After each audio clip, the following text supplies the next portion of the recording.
Gravando, então, vamos lá para compartilhar a tela. Ok. Então, seja bem-vinda à aula número 5 de História de Missões. Na aula passada, nós finalizamos vendo sobre o alcance missionário protestante, e aí nós vimos os primeiros avanços missionários, especificamente na Índia e na Ásia, e começamos a ver sobre a África e algumas atividades no continente norte-americano.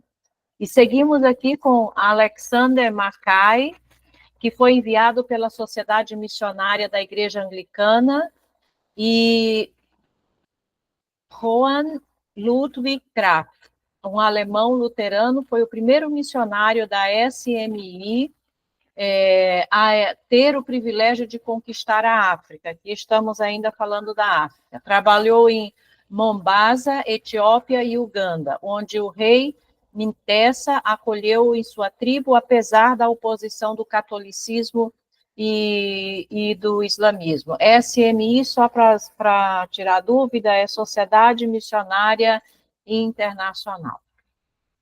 Sua estratégia foi a alfabetização e tradução da Bíblia. Em 2 anos, a igreja possuía 86 membros. Por causa dos resultados, os conflitos entre os árabes católicos e protestantes começaram, aumentando com a morte de Mintessa, que era exatamente o rei dessa tribo, cujo filho que assumiu seu lugar era homossexual e queria abusar das crianças evangélicas. Esta situação se agravou, culminando numa sangrenta guerra terminada pela intervenção militar britânica. Os árabes convenceram o novo chefe a expulsá-lo. Mackay continuou seu trabalho em Tanganica, sul do Lago Vitória, e faleceu em 1890. Outro missionário, George Greenfield, enviado pela Sociedade Missionária Batista para os Camarões e ao Congo, obteve grandes resultados implantando diversas igrejas, apesar dos constantes conflitos e perigos, tanto com o governo belga como com os canibais. Greenfield posicionou-se contra o governo da Bélgica por causa das atrocidades cometidas para com os congoleses. Mary Slessor foi a primeira mulher vice-consulessa do Império Britânico. Aceita pela missão Calabar, em 1875 foi enviada para a cidade de Duque, onde ensinava numa escola missionária e visitava os africanos com o objetivo de aprender a língua. Depois de um período de licença para recuperar sua saúde, Mary voltou a trabalhar na África, junto ao rio Calabar. Ela trabalhou supervisionando escolas, distribuindo remédios, servindo de intermediária nas brigas entre tribos e cuidando das crianças abandonadas. Trabalhou em Okoyong, área selvagem que destruíra a vida de outros missionários, conseguindo sobreviver onde nenhum homem branco conseguira antes. Ficou conhecida como pacificadora e foi respeitada como juíza pelos nativos da região. Organizou escolas, ensinou habilidades práticas e abriu vias comerciais. Faleceu em 1915, na sua choupana de barro, aos 66 anos de idade. Seu trabalho abriu caminho para outros missionários e as missões religiosas independentes estavam se desenvolvendo em grande número, foram criadas através desse trabalho dessa mulher, dessa senhora chamada Mary, dessa missionária, que era também consulesa. O trabalho dela promoveu uma série de outras coisas, né? Como, por exemplo, a criação da Aliança Cristã Missionária, Aliança Evangélica Missionária, Missão para o Interior da África. Então, tudo isso aconteceu como consequência do trabalho dessa mulher lá na África. Agora nós vamos ver um pouco como foi o alcance do Extremo Oriente através dos missionários protestantes. E aqui vamos especificamente olhar para o Japão, a Coreia e a China. As dificuldades para a entrada de missionários nestes territórios. O isolacionismo provocado pelo orgulho racial, considerando qualquer estrangeiro como demônio. Então, esse era um dos grandes obstáculos, o primeiro obstáculo que os missionários enfrentavam para chegar nesses lugares. A cultura e a religião não são compreendidas facilmente pela mentalidade ocidental. O ocidental, ele tem uma ideia de que a única cultura e o único que existe no mundo e que é o correto e que é o que todo mundo deve ser e fazer é a sua própria cultura e a sua própria religião. Então, os ocidentais têm uma grande dificuldade para entender e aceitar outras culturas, principalmente as orientais, que são muito rígidas às vezes, são muito assim, muito extremadas às vezes. Então, tanto os orientais têm dificuldade de entender a displicência, o relaxamento, a indisciplina do ocidental, quanto o ocidental tem dificuldade de entender a disciplina, a organização, etc., etc., do oriental. As filosofias do budismo, taoísmo e confucionismo cresceram em grande escala. A entrada do cristianismo. O cristianismo entrou no Oriente, especialmente na China, através de 4 estágios. Primeiro, os cristãos nestorianos do 7º século que viveram na Pérsia, estabeleceram uma igreja que se manteve firme até o século XIV. E aí, se a gente volta lá para a aula 1, 2, que quando nós falamos do período depois do período da igreja primitiva, a igreja imperial, o período imperial, e o período em que a igreja do Ocidente se separa da igreja do Oriente, nós vamos ver que dentro da igreja ortodoxa, católica, havia um grupo que era chamado de cristãos nestorianos, que foram praticamente expulsos num dos concílios, porque eles não concordavam com algumas coisas que foram decididas neste concílio. E eles permaneceram leais ao que criam e à Bíblia, e como eles foram expulsos da igreja, eles praticamente levaram o evangelho para muitos outros lugares. E a China foi um dos lugares que os primeiros a chegarem ali e evangelizaram foram exatamente os nestorianos. Os católicos romanos, no final do século XIII, com o Frei John franciscano, fundaram uma igreja em Pequim e foram perseguidos. Os católicos jesuítas, no final do século XVI, conseguiram firmar o trabalho jesuíta neste território.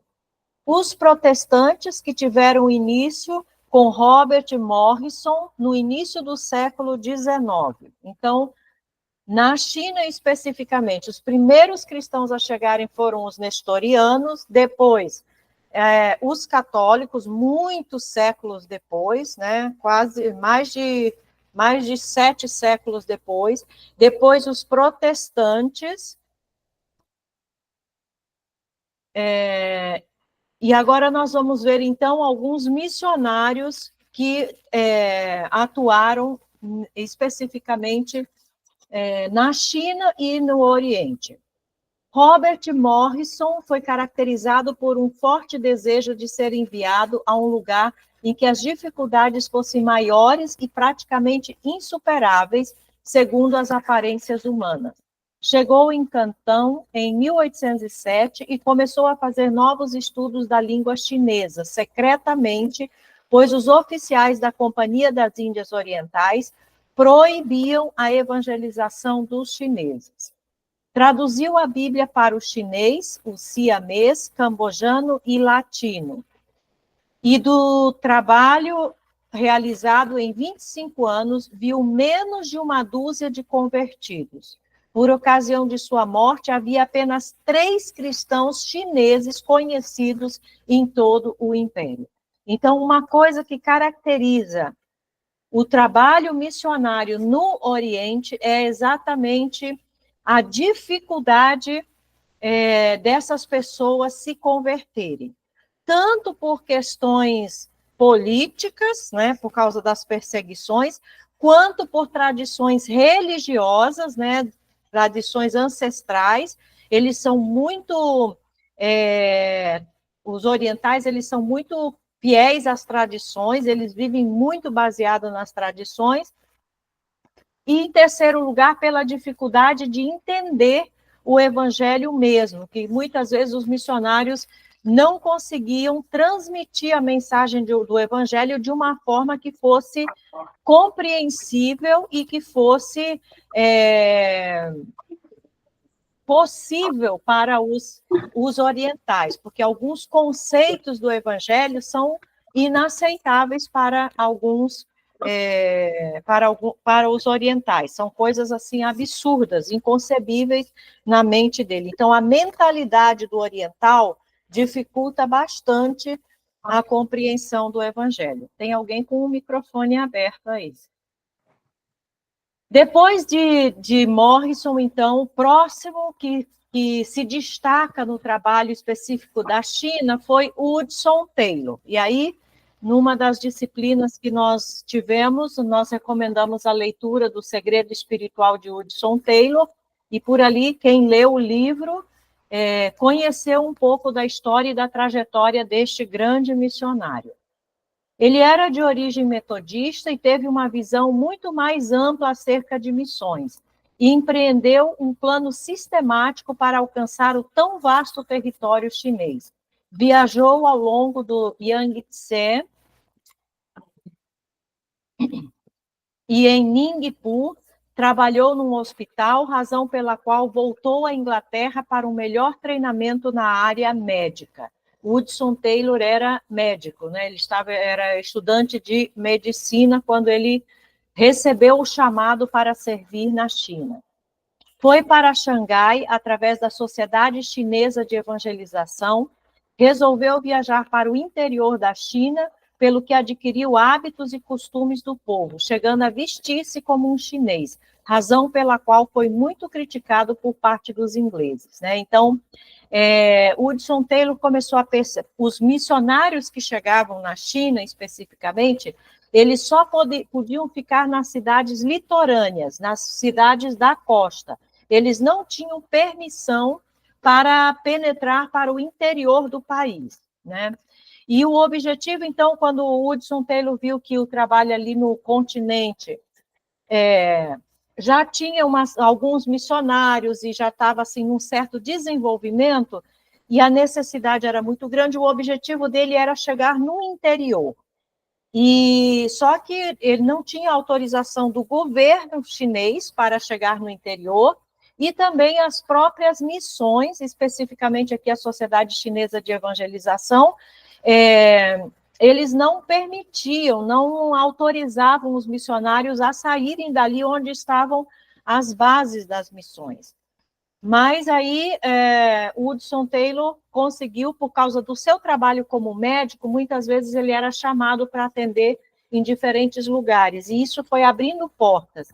E outra coisa que ele fez, que facilitou muito o acesso dele às pessoas e a aceitação dele pelos chineses, foi o fato dele passar a se vestir como um chinês, usar o cabelo como um chinês, com aquele rabinho, aquela trancinha, e adquirir hábitos chineses, hábitos como o do povo, se identificar com o povo. E isso fez com que ele fosse abrissem as portas para recebê-lo, né? Porque ele se identificava com o povo. Mas ele enfrentou muitíssimas dificuldades.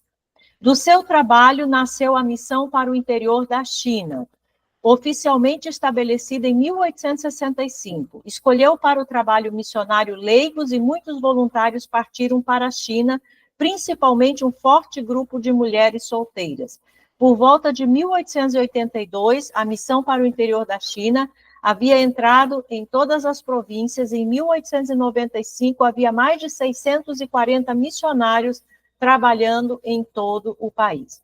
Então, o objetivo dessa missão para o interior da China era levar um grupo de missionários ingleses e de todo o mundo para estabelecer pontos estratégicos no interior.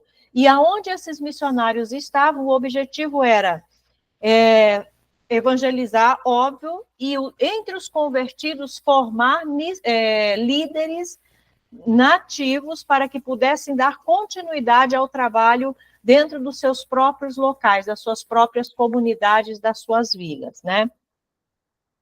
E a gente vê assim os resultados, parece que foi tudo muito fácil e muito maravilhoso, mas não foi.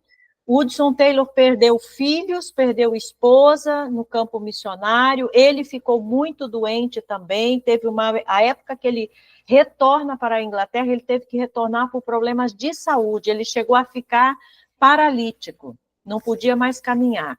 E durante esse período que ele ficou sem poder caminhar na Inglaterra, foi o período que ele divulgou bastante as necessidades da China, fez um trabalho de despertamento missionário, criou a missão para o interior da China, e depois de algum tempo, não me lembro exatamente se foi 1 ano e meio, 2 anos, ele estava restabelecido, estava bem novamente de saúde, e ele partiu então com esse primeiro grupo e com essa missão para o interior da China para realizar este trabalho.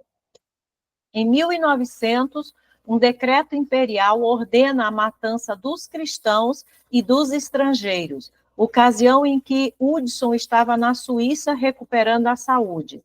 135 missionários e 53 filhos de missionários foram brutalmente assassinados. Este fato arrasou com a vida de Taylor e, em 1902, demitiu-se do cargo de diretor-geral da missão, também porque ele já estava com a idade bem avançada. Em 1905, faleceu este nobre missionário e, em 1950, com o domínio comunista, a missão para o interior da China foi expulsa do país. Em 1964, mudou o nome para Associação Missionária Intercontinental. Outro missionário foi Jonathan e Rosalind Goforth. Eram de origem presbiteriana, filiaram-se à missão para o interior da China e, em 1888, viajaram para a China. Atuaram também na Coreia e Manchúria. Sua estratégia era a pregação direta sobre o Cristo crucificado. Não abraçaram os costumes do povo chinês no que diz respeito ao modo de vida, mas aproveitaram-se da curiosidade que o povo tinha em conhecer a cultura europeia e abriram a porta de sua casa, onde os chineses iam visitá-los. Uma coisa que a gente também observa que, dependendo dos lugares e dependendo das circunstâncias e dos próprios missionários, as estratégias eram diferentes.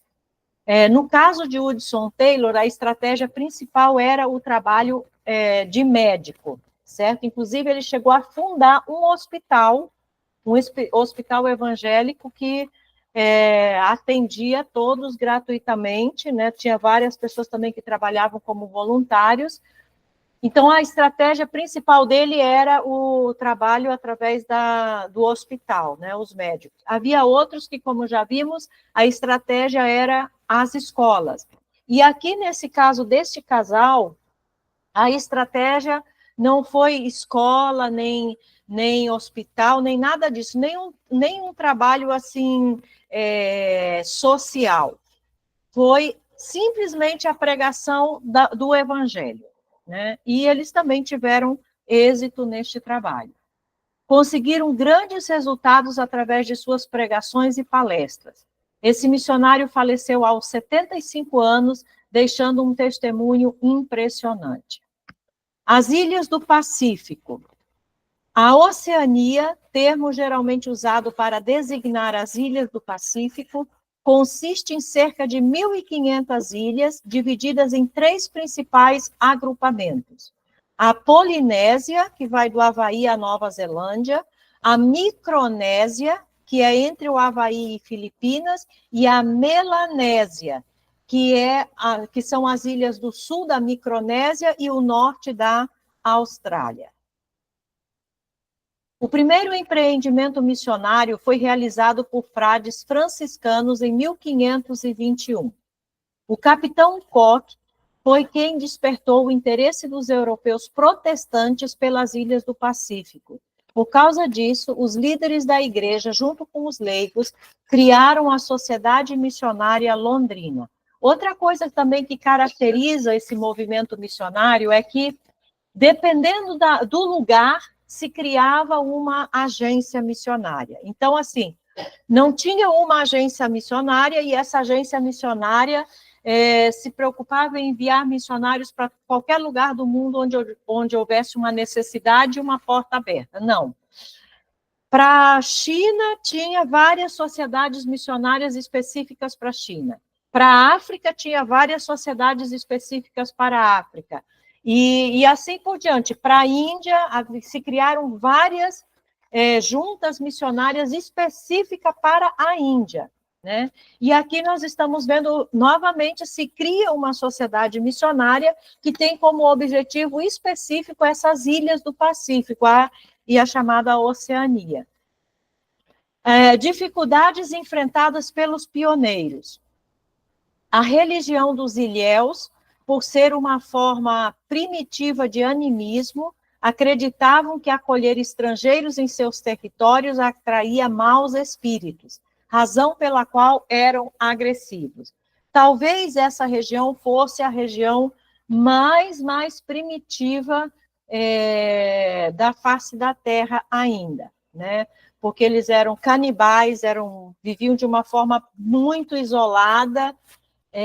Para eles, o mundo era eles e nada mais. Então, qualquer pessoa estranha, qualquer um diferente que se aproximasse, obviamente, eram recebidos de forma agressiva. Era até uma questão de defesa também. Os mercadores e marinheiros viam nos missionários uma barreira para a exploração das riquezas do povo, cuja arma para alcançar seus objetivos era a importação do rum para embriagar os nativos e armas de fogo para fomentar as guerras tribais. Então, uma das coisas que também dificultou o trabalho missionário nesses lugares foi justamente o comércio, né? Que tratava de explorar esses povos, né? E chegavam os missionários passavam a defender esses povos e atrapalhavam esse trabalho, até porque impediam que esses nativos tivessem acesso no caso o rum aqui, armas de fogo e etc., outros meios de suborno para que eles conseguissem as riquezas que queriam. O estilo de vida licenciosa e permissiva era forte armadilha para a vida do missionário. Os missionários pioneiros e a expansão. Henry Nott e os missionários do Duff. Duff era um navio. Em 1796, 30 missionários foram enviados pela Sociedade Londrina através do navio Duff.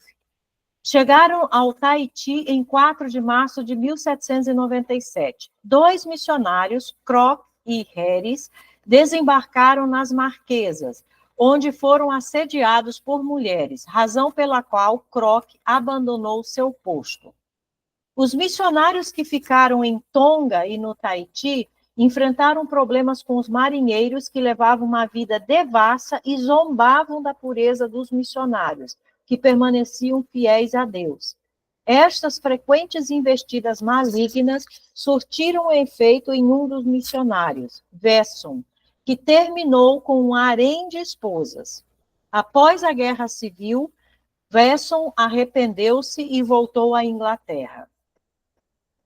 Em 1820, metodistas wesleyanos chegaram a Tonga, e o mais notável missionário foi John Thomas, que dedicou-se durante 25 anos nesta ilha. O Tahiti. Henry Nott foi o seu notável missionário. Um casamento arranjado quase atrapalha sua missão. Além deste problema em sua própria casa, enfrentou um chefe indígena por nome Pomare, que, além de polígamo, era homossexual e ameaçava os missionários acerca de suas próprias vidas, caso eles não munissem de armas europeias, Pomare pediu para ser batizado a fim de facilitar o seu contato com o mundo europeu, mas seu pedido só veio a ser atendido em 1819. Nesta época, muitos de seus súditos confessaram a fé evangélica publicamente, embora seu líder, Pomare, voltasse mais tarde aos seus velhos costumes pecaminosos. O sucesso missionário está no fato de que o cristianismo erradicou o infanticídio, o canibalismo e as guerras destas ilhas, né? Então, não necessariamente que o trabalho missionário nessas ilhas alcançou um grande número de convertidos, conseguiu estabelecer igrejas, essas coisas assim, não. O sucesso do trabalho missionário nessas ilhas foi, na verdade, mais um sucesso, né, um benefício social que espiritual. Erradicou o infanticídio, o canibalismo e as guerras entre as Índias. Outro missionário, Irã Bingham, e as missões havaianas. O Havaí começou a ser habitado a partir de 900 depois de Cristo. Era um território cujas tribos praticavam canibalismo, infanticídio e adoração aos espíritos.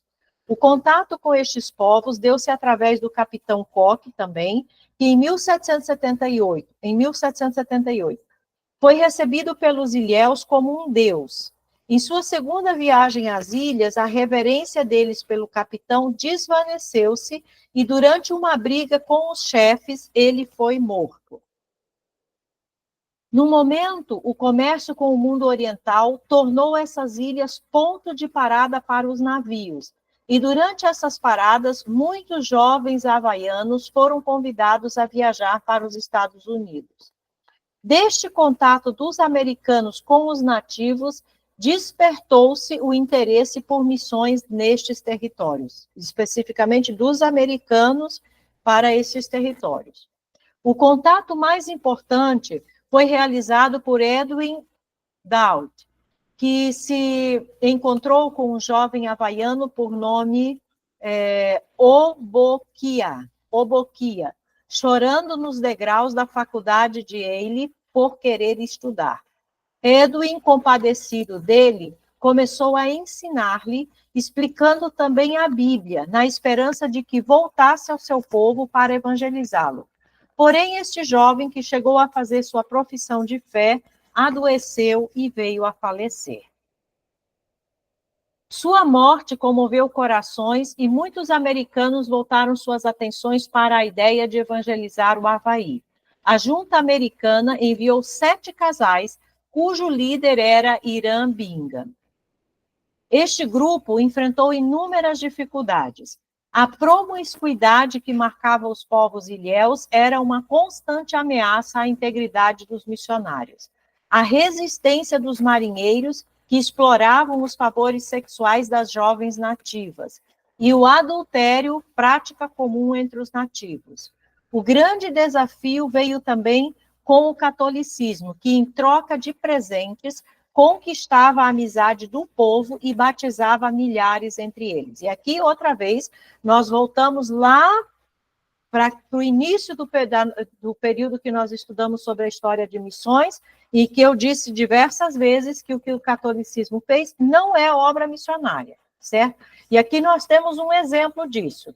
Eles trocavam presentes, conquistavam amizade, e assim batizavam as pessoas, todo mundo virava católico de repente, as pessoas continuavam muitas vezes com as suas práticas animistas e pagãs, etc., eram nominalmente cristãos, e aí se considerava que esses povos foram evangelizados. Esses povos nunca foram evangelizados porque nunca ouviram a mensagem do evangelho.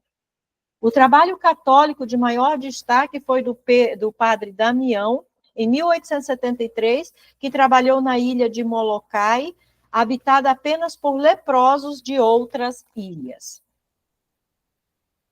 O êxito de seu trabalho adquiriu fama mundial e, consequentemente, ajuda financeira foi enviada de toda a parte do mundo. E aí, outra vez, A ênfase, no caso deste padre, era o trabalho social, era ajudar e cuidar desses leprosos simplesmente. Eles não tinham, e claro, nem poderiam ter o objetivo de realmente evangelizar essas pessoas e elas conhecerem a verdade e se converterem. Porque, óbvio, nem eles não eram convertidos. Como é que iam querer que outros fossem convertidos?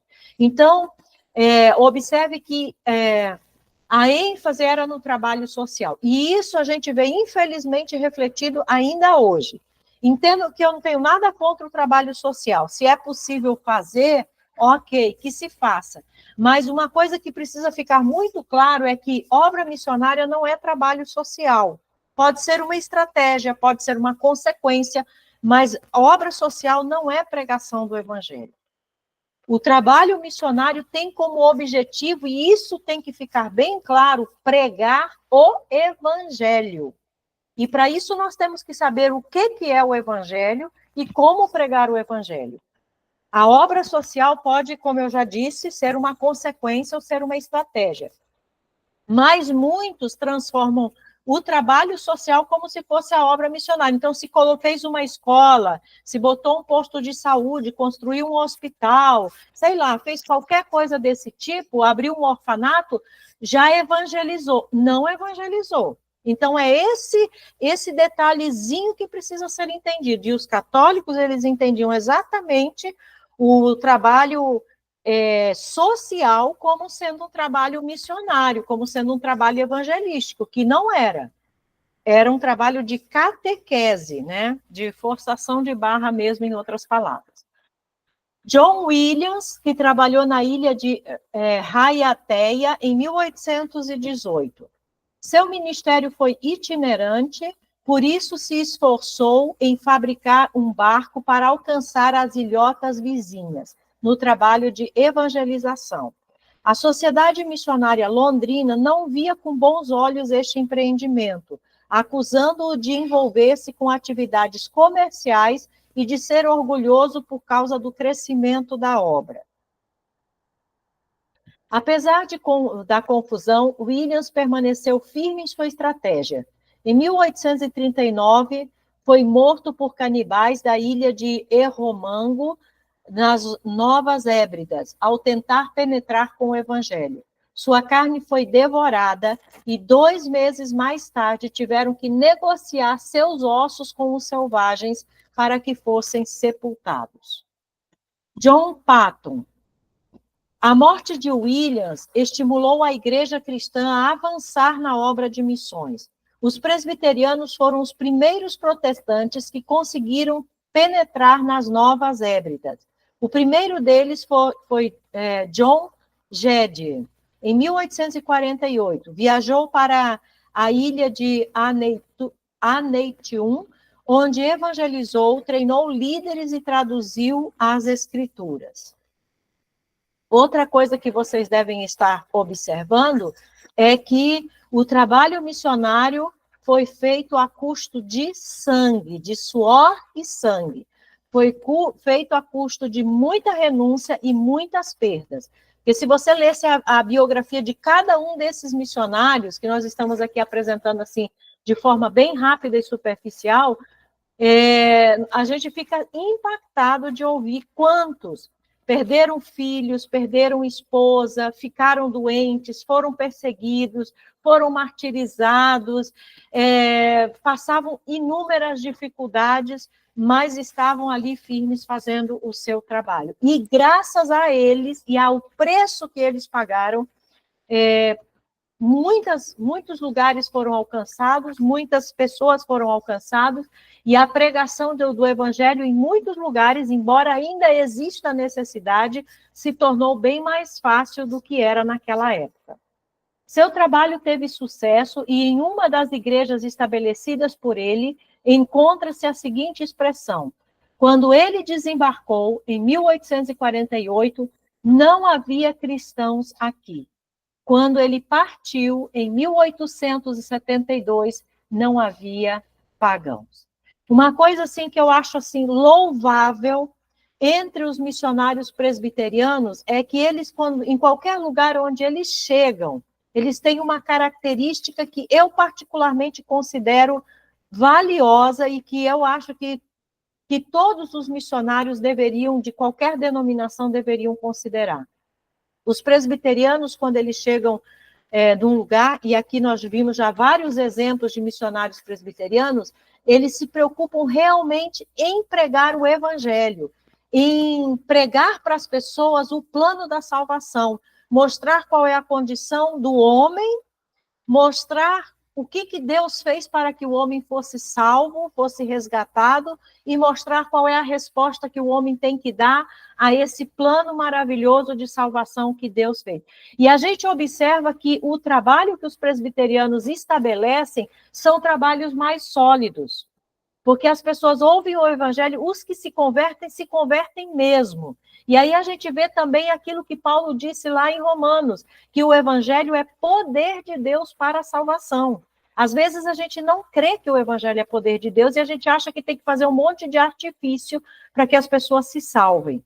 E aí acontece, como a gente está cheio de exemplos, principalmente o da Igreja Católica, que as pessoas se convertem, entre aspas, por causa dos benefícios. No momento em que o benefício acaba, a pessoa também se vai. Sinal de que não era convertida. E os trabalhos presbiterianos, estabelecidos pelos presbiterianos, eles têm essa característica, eles pregam o evangelho. As pessoas vão se convertendo, e se convertem, porque o evangelho é poder de Deus para a salvação. E esses geralmente permanecem firmes, porque eles não estão aceitando a fé em troca de algum benefício material. Eles estão aceitando a fé porque, de fato, entenderam, estão convencidos, creram, e por isso vem o efeito e permanecem firmes, de fato, são convertidos, né? E olha que frase linda, que coisa bonita, que foi dito, né, por causa do trabalho deste John Paton.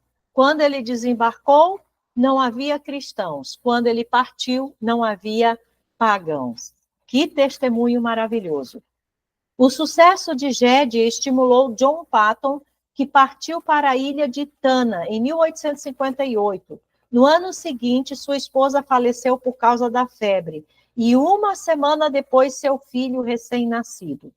Apesar das perdas, prosseguiu com o trabalho. Foi alvo de morte quando irrompeu uma guerra civil entre as tribos, e muitas delas exigiam a sua expulsão.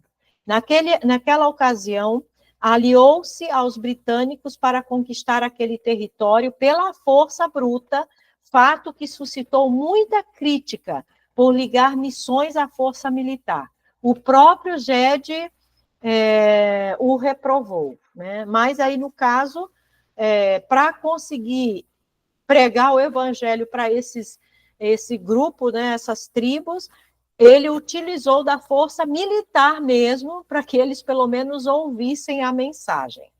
Óbvio que não deve ser assim. O segundo período da vida missionária de Paton foi na ilha de Aniwa, com a sua segunda esposa, Margaret. Apesar deste povo ser mais pacífico do que o de Tana, tornou-se necessário ameaçá-lo para garantir a presença do missionário entre eles. Paton os advertiu: se matarem ou roubarem, o navio que destruiu Tana explodirá vocês. Então, fazia essa ameaça para que ele pudesse pregar o evangelho ali. Ameaçava eles e eles, com medo, então, permitiam que ele permanecesse ali evangelizando e pregando o evangelho. Apesar de todos esses incidentes, seu trabalho foi produtivo. Com a ajuda de cristãos nativos, estabeleceu uma igreja e também escolas, uma delas para meninas. As leis puritanas tornaram-se o padrão para a sociedade. Quando o trabalho estava firmado, tornou-se estadista missionário, viajando pela Austrália, Grã-Bretanha e América do Norte, levantando fundos para a obra missionária e fazendo conferências sobre missões. Faleceu em 1907, aos 83 anos de idade. James Chalmers presbiteriano escocês, enviado pela SML, Sociedade Missionária Londrina. Inicialmente trabalhou em Rarotonga, mas seu alvo era a Nova Guiné. O evangelho jamais havia penetrado e o canibalismo da Idade da Pedra continuava há séculos intocado pela civilização ocidental. Em 1877, a família Chalmers foi para a Nova Guiné. 2 anos depois de George Brown, missionário metodista, que marchou para a selva com uma força de 60 homens armados em represália contra Talili, um chefe nativo que havia ordenado a morte de vários professores crentes em Fiji, que trabalhavam com Brown. A atitude de Chalmers foi a de pacificador entre os nativos após outra expedição punitiva comandada por Wilson, depois do assassinato de 8 professores cristãos. A presença de Chalmers impediu que milhares de selvagens fossem mortos. Chalmers realizou um trabalho evangelístico eficaz e ficou conhecido pelos selvagens como Tamante, aquele que faz amigos de toda a espécie. E se vocês querem conhecer mais sobre o trabalho desenvolvido por diferentes missionários aí na região da Oceania, e especificamente nessa ilha chamada Nova Guiné, que tem muitas tribos diferentes, eu recomendo a leitura de 3 livros que vão mencionar várias tribos e o testemunho de diferentes missionários nessas tribos da Nova Guiné, que é o Fator Melquisedeque, os Senhores da Terra e Totem da Paz. Os 3 do mesmo autor, Don Richardson, e vai contar o testemunho de missionários em alguma dessas tribos. Ele participava alegremente das festas tribais, rejeitando apenas a carne humana quando lhe era servida. Em 1901, Chalmers e Oliver Tompkins tentaram penetrar ao longo da Nova Guiné, na região do rio Flea, tentativa que lhes custou suas vidas. Os canibais os mataram por espancamento e comeram suas carnes. Um grupo de busca saiu à procura dos missionários e voltou com a triste notícia que abalou o mundo cristão. John Coleridge e Patterson era missionário anglicano para a Melanésia. Foi encorajado pelo bispo George Selwyn a trabalhar com Selwyn na Melanésia. Patterson desenvolveu um trabalho evangelístico entre os ilhéus através do navio missionário Southern Cross, que ia de ilha em ilha recrutando jovens para receberem instrução na escola da missão na Nova Zelândia, com o objetivo de voltarem às suas terras e evangelizarem sua tribo de origem. Patterson aprendeu diversas línguas e dialetos na Melanésia. Sempre respeitou a cultura dos povos e nunca impôs a eles qualquer tipo de vestuário ou estilo de vida europeu. Elogiava com frequência os nativos por sua inteligência e cultura, descrevendo-os como amigáveis e agradáveis. Formou uma boa amizade com os habitantes das ilhas, tornando-se uma figura respeitada entre eles. Esta atitude amigável por parte do povo começou a mudar quando o comércio de escravos surgiu nas ilhas. Numa das paradas de seu navio, Patterson foi confundido com algum comerciante escravagista e foi recebido com uma chuva de flechas que expressavam o ódio ao comércio de escravos. As flechas foram fatais e quando os selvagens perceberam que haviam assassinado um missionário, ficaram assustados e devolveram seu corpo lavado e coberto com folhas de palmeiras com 5 nós, que indicava vingança e, ao mesmo tempo, desculpas pelo engano. A repercussão da sua morte cruel ajudou a eliminar o comércio de escravos. Florence Young. Ironicamente, foi o comércio de escravos que abria a porta para a evangelização de partes da ilha Salomão. Foi Florence Young quem aproveitou o sistema para alcançar os infelizes trabalhadores com o evangelho. Seus irmãos eram proprietários de uma plantação de cana-de-açúcar em Queensland, e ela usou desta vantagem para evangelizar. A senhorita Young era membro dos irmãos Plymouth e havia estudado a Bíblia desde criança, preparando-se para o ensino. Em 1882, fundou sua primeira classe, que possuía 8 alunos, mas no decorrer do tempo, seu número aumentou, alcançando também os operários de outras plantações. Uma doação de dinheiro por parte de um dos membros da Plymouth foi o estímulo que precisou para instalar a missão Kanaka de Queensland. Em 1890, Florence resolveu deixar o trabalho e ingressar na missão para o interior da China, trabalhando também naquele território.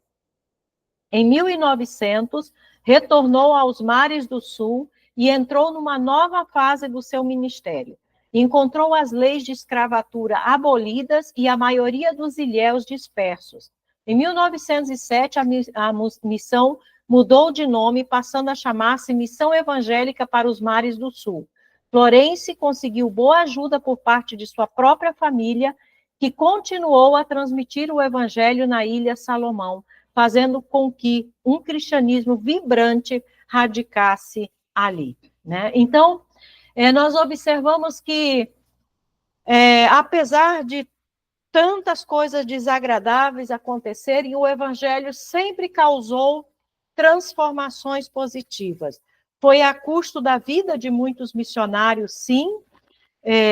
Foi a custo de muito sofrimento, sim, mas os resultados apareceram e se aproveitou todas as portas e todas as possibilidades. Se evangelizaram os escravos, acabaram com o comércio de escravos, e, enfim, nós vimos que, de fato, o evangelho transforma e esse evangelho precisa ser pregado em outros lugares, né? Então, nós vamos... Deixa eu encerrar aqui a gravação.